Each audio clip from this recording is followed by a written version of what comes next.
Good morning, welcome to a Morning Outlook. This is Kim speaking on Thursday the 16th of March.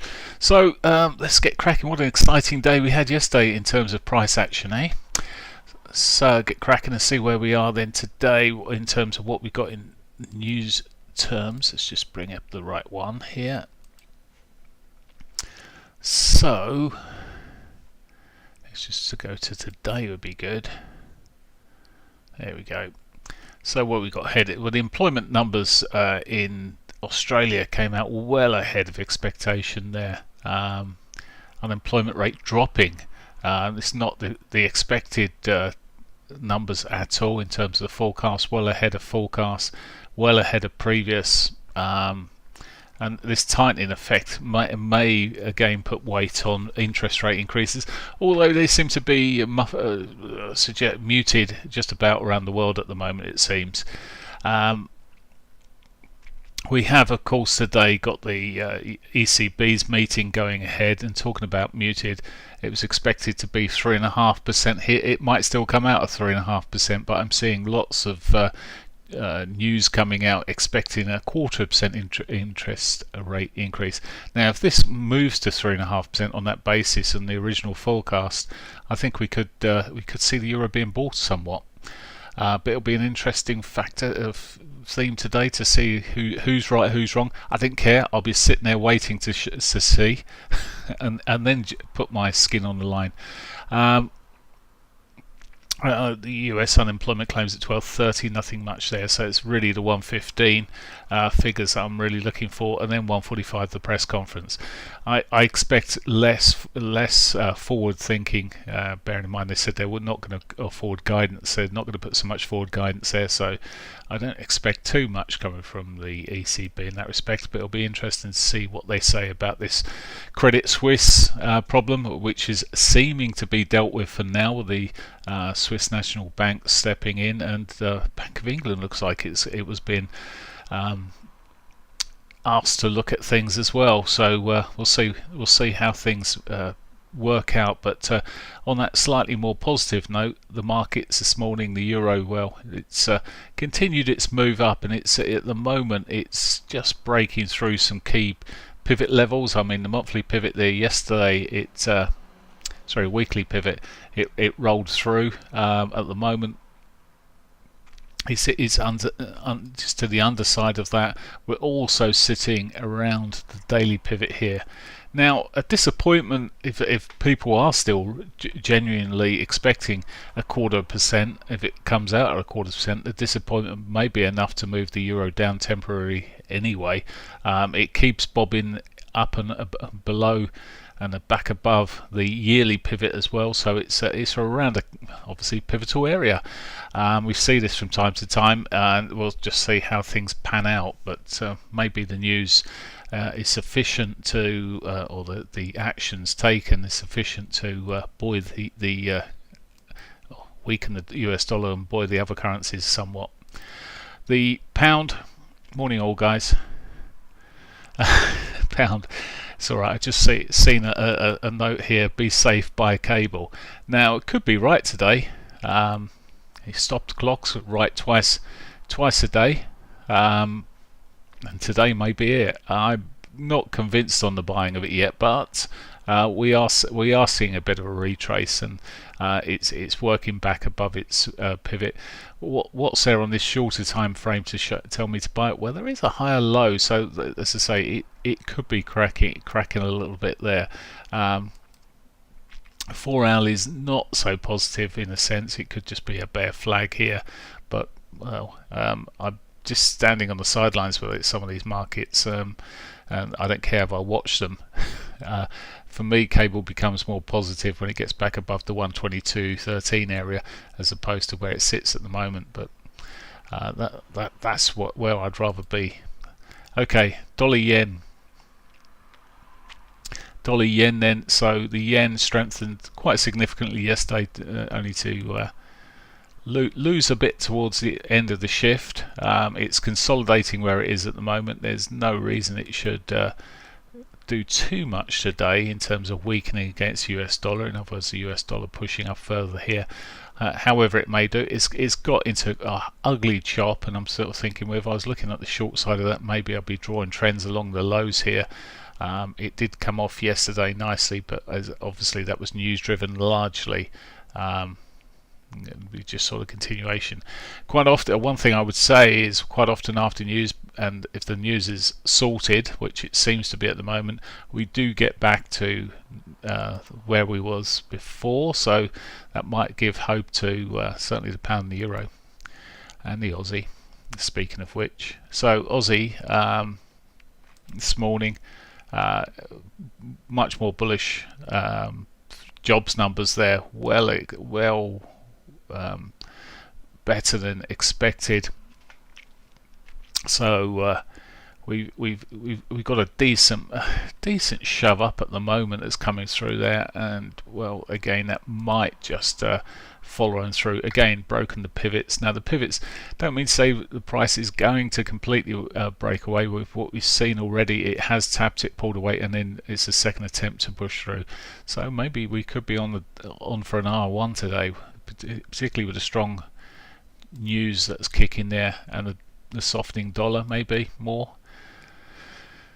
US dollar CAD, again, we'd been moving down quite nicely previously. Yesterday, of course, spoiled all that and put in what we've seen here.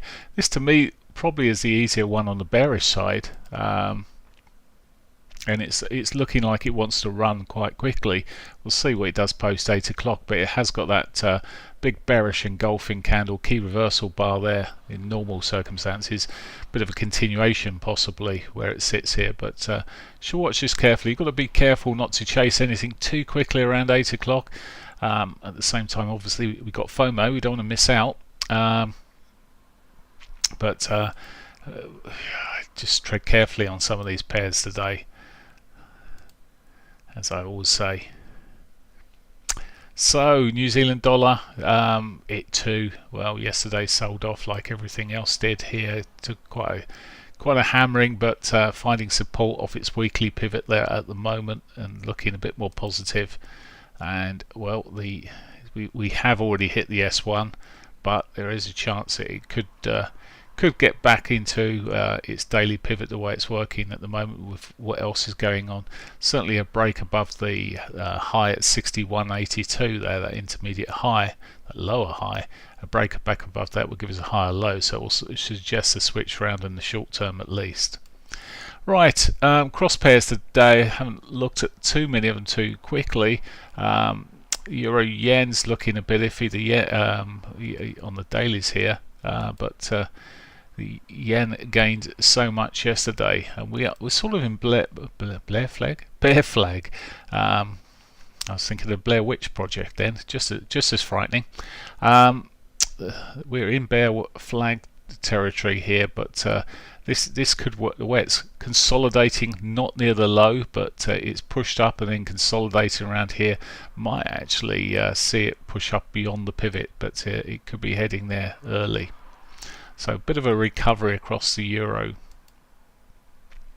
Other euro pairs yesterday got absolutely caned, and again we're already seeing the euro, likes the euro CAD, benefiting from this. I don't know why I've just clicked on the euro pound. They're very similar in nature, but right, I'm getting ahead of myself here. One that fed us yesterday was the Aussie yen.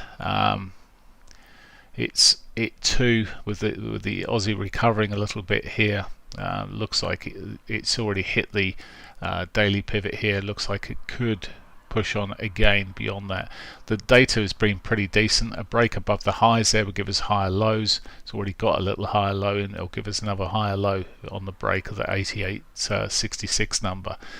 So there is some potential for these markets to move back. It seems like central banks are providing some sort of protection for the banks at the moment. We'll see how this progresses.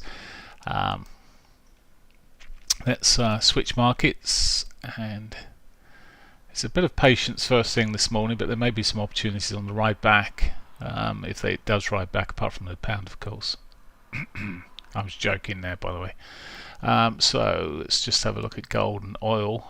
We should be seeing in all rights recovery in a bit of oil, but we'll come on to that in a moment. Let's just look at the gold price at the moment. So daily wise yesterday did pretty well. It had its bull flag there, and it ran pretty well from it. But there will be divergences across here, which divergence traders will be trying to get on. It might be a bit slower and a bit more choppy today, and I say might. We've just got obviously nothing to drive it so much. Yesterday it had a bit of a key driver there with the risk coming on strong. It seems to have been a long time since we've been to the terms of risk on and risk off. Well, it's risk back on at the moment. It doesn't always benefit the gold price, although it was already in a half decent trend to start with. It does look sort of okay from where it is here, potentially for it back towards yesterday's highs and the R1, so there is some scope for it to move there at the moment, and as I said, it was already moving up there. Crude oil then, I was expecting a little bit more of this morning, but I mean, it took the hit yesterday. Strong dollar's never particularly good for oil, and we saw that yesterday. It's selling off there even more. Consolidation at the moment, and the consolidation again is not at the lows here. It's up from the lows, which makes me wonder whether we'll see a break of the pivot at some stage, and in which case short term I'd be a bit more bullish on it. The more it stays down here, well, the more chance it is to roll down to the S1, but as I said, where the consolidation sits at the moment, often in this sort of, as opposed to a flag pattern that we got here yesterday, often we just get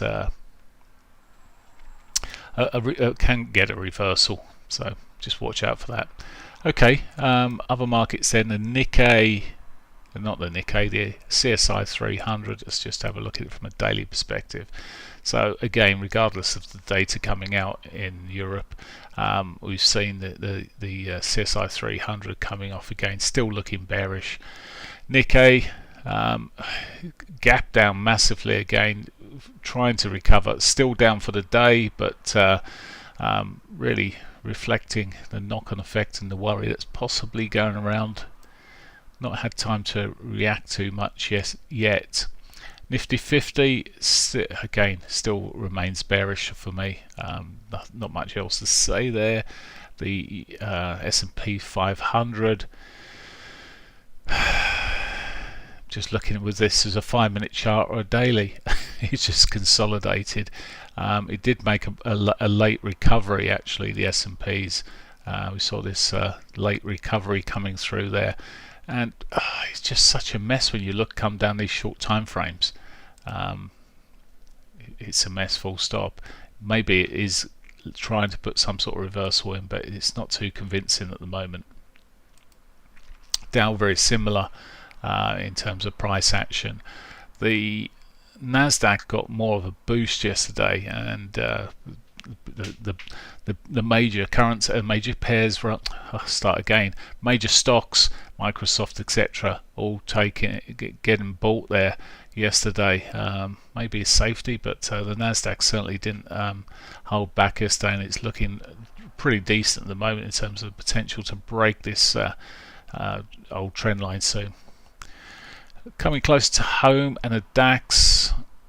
A lot of people probably stuffed in the DAX at points yesterday. It's been a horrible, choppy situation this week with up and down like a yo-yo, and sharp, quick bars sort of thing, and then consolidation and mess running through. So not the easiest one to time either way. I'm sure there'll be a lot of people that were sitting there thinking about more short side, got back into the short side for it to turn around this morning. I would be looking at the short side below the 14,867 sort of area, that 870, whatever it is, somewhere around that sort of area. Break of that low would be more bearish for me on that. And finally, the FTSE. There we go. Big sell-off yesterday. Banking sector not helping there. And again, really flaggy sort of picture seeing here. Great support around the pivot. CES2 there initially. It retraced, broke that, and found support into the S3. Now, that's generally that's as far as things go on a weekly basis. Maybe we'll see a bit more upside, but it does look really quite bearish. How it's sitting at the moment as these flag patterns, and again looking at the shorter time frame, a break below those lows there could be quite bearish for a continuation. There you go. Quick look at Bitcoin, as they were doing pretty well. We'll come on to the bigger time frames here to look at Bitcoin. Didn't do quite so well yesterday. Sold off. Stronger US dollar, not really helping the case there. It does like a softer US dollar, and well, that's coming through this morning a little bit. So regained its losses almost from yesterday there. So look, we'll see if it's got more upside. I don't know why I'm coming down the lower time frames for it. We'll see if it can actually maybe consolidate and then get another shove to the upside. Okay, that's it for me today. I wish you a great day's trading. I'll catch you in the morning. Bye for now. Trade safely.